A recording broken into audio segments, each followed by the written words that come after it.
Hey guys and gals, welcome back inside the stash. So we're going to take a kit review look at this new release from NuNu, distributed by Platts. It is the BMW 320i European Touring Car Championship Donington 2004 winner.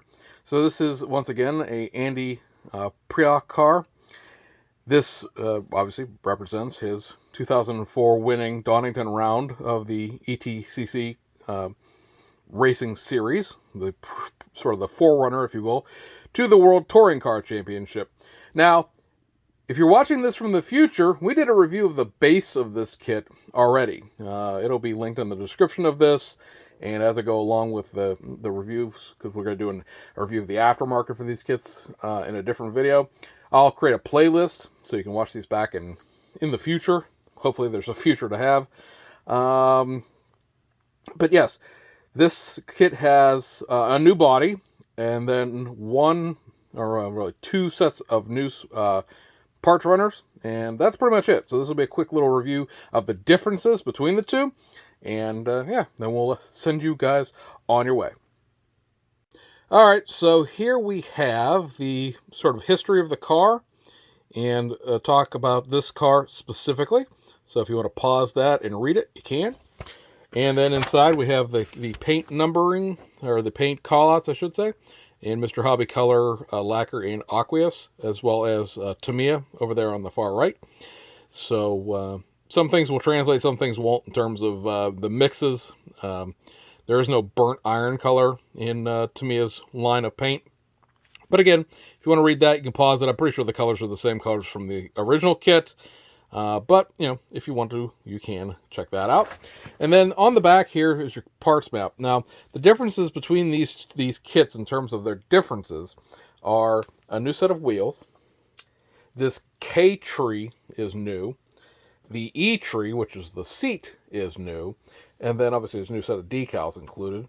And then this little N-tree down here, which is the front headlights, is new. And the L-tree, which has the kidney grills and the backs for those headlights, also new. So that's what we're going to take a look at in this video. We'll be right back in a sec. Obviously the body too, but we'll be right back with some parts. Alright, so first up, we're going to show you the clear parts. These are some different headlight lenses that are in the original 320i kit that represent sort of the new front fascia tweak that the real car got in 2004. And so they've cast these sort of as their own part. They are, cast above the plane of the mold, so to speak. So there's no molding lines on those, which is always nice. And so there is that part of the new kit. So next up, we have the chrome runner that has the new kidney grills and the new headlight buckets. These go in behind the headlights and behind the as you build the kit. If you recall the 320i video, these go in the back, and then there's a piece that they slot into, and then the lens goes over the top. So, some new pieces for the front end. Again, mildly restyled, and so that is shown in these. And then the other chrome part that is new are the set of wheels. So these wheels are better, replicating the prototype, than the wheels that came in the original 320i that were wrong. In my eye, comparing these two real pictures of the real car, these spokes are the right amount, but they're not quite as close to each other as they should be. They're just a little bit, certain ones of these, like this one here and this one here, they're kind of spaced further apart than other ones. Like these are closer than these are. So, yeah, it's a much better representation, but I don't think it's still, 100%. But you're never going to get 100% in a car kit, in any kit. Doesn't matter if it's a car kit or an airplane or a tank or a boat or whatever, but these are certainly better. I would probably hit these with dull coat rather than mounting chrome like this. The pictures I've seen of the cars tend to have more of a forged aluminum, brushed aluminum look than like 1960s chrome like this. So keep that in mind when you're building. Next up, we have the seat. the newly tooled seat for this specific vehicle. It's a little bit more robust. This is I want to say this is a Sparco seat, and the original one was it'll come to me in a second. I'm not going to sit here and stumble over. But at any rate, it's a new seat. It is tooled with all the slots open because, of course, they sell a detail upset for this separately that includes actual, ribbon seat belts. So that is the holes for the seats are already open. It's got a pretty good ejector pin up here on the top there, but pretty much every seat you're going to see from everybody has at least one ejector pin on it. And frankly, yeah, it's not a bad place to put it, and at least there's not a great big one down here in the bottom of the seat bracket. So, yeah, that gives you a look at that seat. Recaro, that's the other seat. I knew I'd think about it if I didn't think about it. All right, so this is the Ktree that we had mentioned, which has parts specific to this version of the car. And included in this, let me grab my pointer. You have obviously the front and rear bumpers, and then you have the new digital dash, which is a racing pod rather than the sort of integrated dashboard the other car ran. This is going to be your steering shaft. This is going to be your, again, your sort of side, driver's side roll cage brace. It had to tool a new one of these because it was on the other part. The same thing with the steering shaft. They had to create new ones of these because they were on the, I think it was an M tree in the other kit. And then you have your new headlight buckets. And then up here, you have your wing, which already has the winglets mounted to it. And then the actual supports for the wing. So I'll bring this up for you a little bit closer. And you can see your engraved detail on the positionable wing has little detents for the adjustment brackets. Again, this wing already has its winglets, if you will, mounted on. We'll flip it over here. It's a little bit, shows you a little bit better there. Got a little bit of a pin in the bottom of the spoiler. That's not too terribly bad. Again, looks like there's 3. Yeah, there's 3. These ones are very faint though. So a quick sand on those, and then a little scrape on that will get you going. And yeah, this is sort of the right side up version, if you will, of the new headlight buckets. And overall, not too bad. There's been some complaints recently in the community, if you will, about the sprue attachment points on some of these parts. Not specifically this kit, but just the one in general. I saw the other day someone saying that it was equivalent to 1980s kit technology. I would say to those people to go dredge yourself up a 1980s kit. Something good, like, I don't know, an MPC kit, or one of the, and these are very easily accessible now because Ktree, depending on how you pronounce that name, has been doing runs of them, those ESI kits, or ESHI, depending on how you want to pronounce that, that they've been doing, like the Mark II Escort rally car, the Fiat 131 rally car. There is that Banderos rally, I think it's a 430 Mercedes car, the classic Land Rovers, the classic FJ Cruiser. There's a bunch of other kits that they're either in the process of releasing or are going to be releasing shortly, that really define ESI's, not even at the time, cutting-edge technology in the early 1980s. There's sort of 2 tooling schools in the 1980s. Really crappy stuff. The okay stuff, Monogram, was, okay in the 80s. And then, your Tamiya stuff from, like, 1986 on. Is this Tamiya quality? No, it's not. Not even close. I can't stand people who use that terminology around kits that aren't. It's like people who say Mobius kits are Tamiya quality. Clearly they've never built a Tamiya kit before. But it's certainly not ESHI 1982. So, yeah. The hyperbolicness, hot takes, really, I could do without them. It's not, why do we need to be like that? So, we're going to take the body out of the bag. Be right back.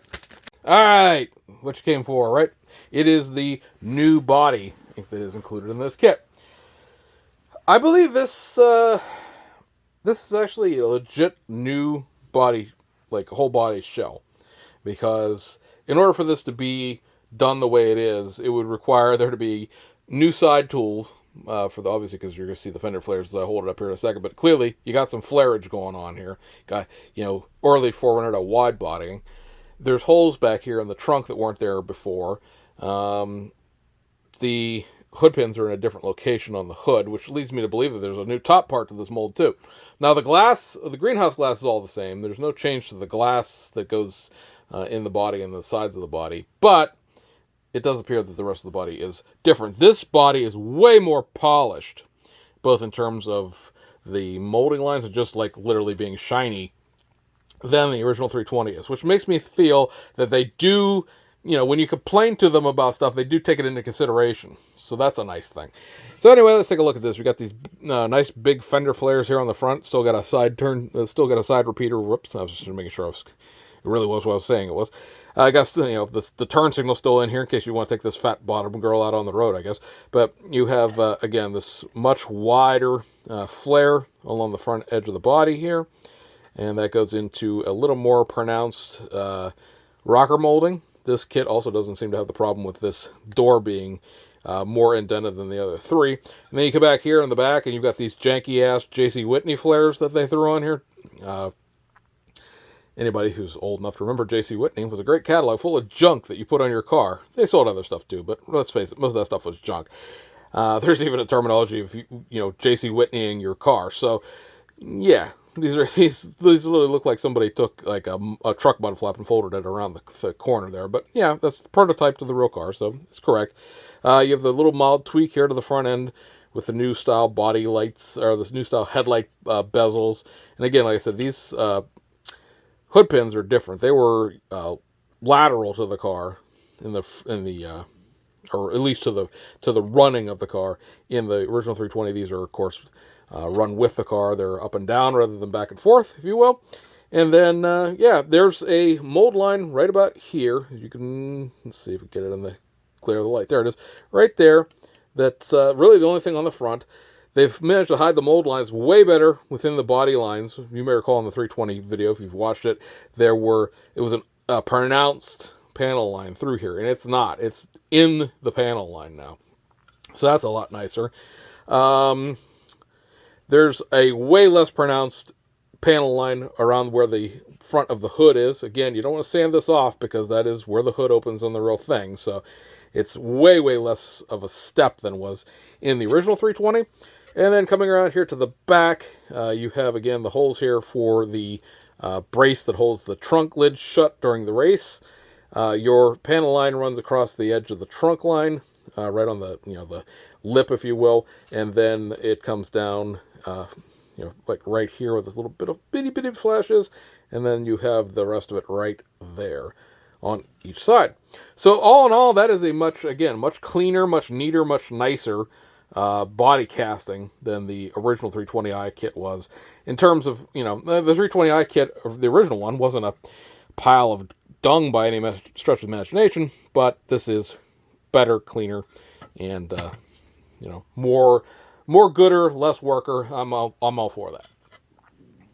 Let's take a look at the decals included in this one. You have your window black for your windshield and rear window. I know some people don't like these, but if they're in there and included. And then you have two sets of main decal sheets, a large one and a small one. Here, if I can get everything out without sticking stuff to the sticky stuff. They've got these, all NuNu kits have the self-stick bags. The only problem with this are, if you're taking the decals out, your decals will invariably stick to the sticky part and then tear part of your decal sheet off.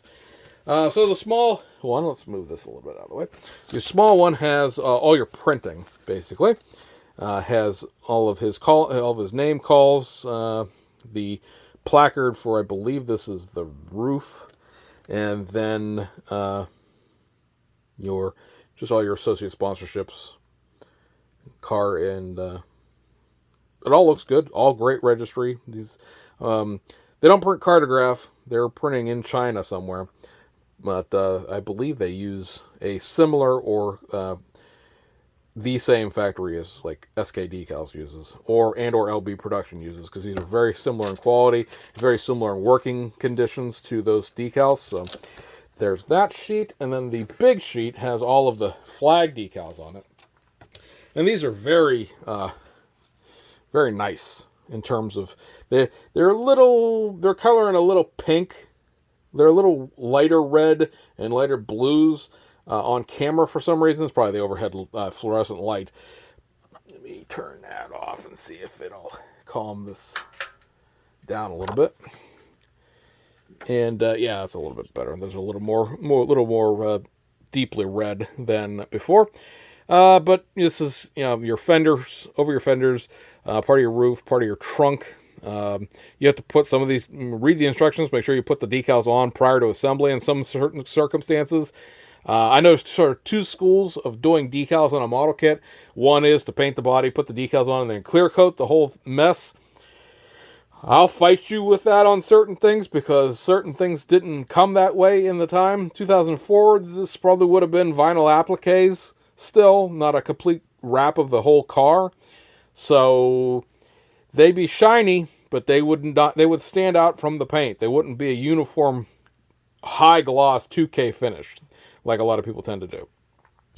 But some of these things need to be installed prior to actually putting parts on. So like the trunk decal has to go on prior to you applying the tail lights, prior to applying the trunk tie downs and things of that nature. So it is very important when you do this, check the decals, make sure you are where you need to be in terms of the actual decals. I'm going to pull the instructions out, pardon all the rattling, one last time to look at the decal layout, and you'll get an idea of where your flags are going there. One for the hood, one for the roof, and then you have one that goes across the trunk of the car. And so in the instructions, they do tell you in certain circumstances, such as the instructions on how to build the rear end of the vehicle here, to put this decal over the rear end. You have to put the bumper on, and then you put the decal on here. It's going to be a lot of setting solution, a lot of patience, a lot of, just hanging out and making sure you're doing what you're supposed to be doing in order to get this on here over multiple surfaces. But you can't put the I want you to put it on here before you put this tail light on, and this tail light as well. Only because you're probably going to put these tail lights on. Well, because you need to put that on there that way just to make it look right. But also, when you think about this, you're going to put these taillights on with a PVA type of cement. Something like an Aldine's glue or I don't know where the heck it went. My 560 canopy glue that I just got. Here it is. It's back here. Or your 560 canopy glue, something. Even if you're just using the old-fashioned Elmer's school glue, if you put that stuff and then start hitting it with a microsol or a stronger solvent than that, the glue bonds on this will just dissolve and these lights are gonna fall off, and you're probably gonna bleach the clear red paint off the tail lights at the same time. Don't ask me how I know that, but it's certainly a truth. Try to see if there's any other indications of decals put in first. Not really. There's an example of how your digital pod goes into the old school dashboard to give you the new school, if you will, dashboard. And other than that, like I said, this whole kit is pretty much the same. Looking at these, I think these taillights and probably the reflectors might be slightly different as well. But overall, like I said, this stuff is the same as it was, other than the specific, again, front end parts with the kidney grills and the headlights. So that, guys, gives you an idea of what you're in for, or up against, however you want to look at it, with this new release from NuNu for the BMW 320i European Touring Car Championship Donington 2004 winner. Hope you guys enjoyed it, and we'll see you guys next time.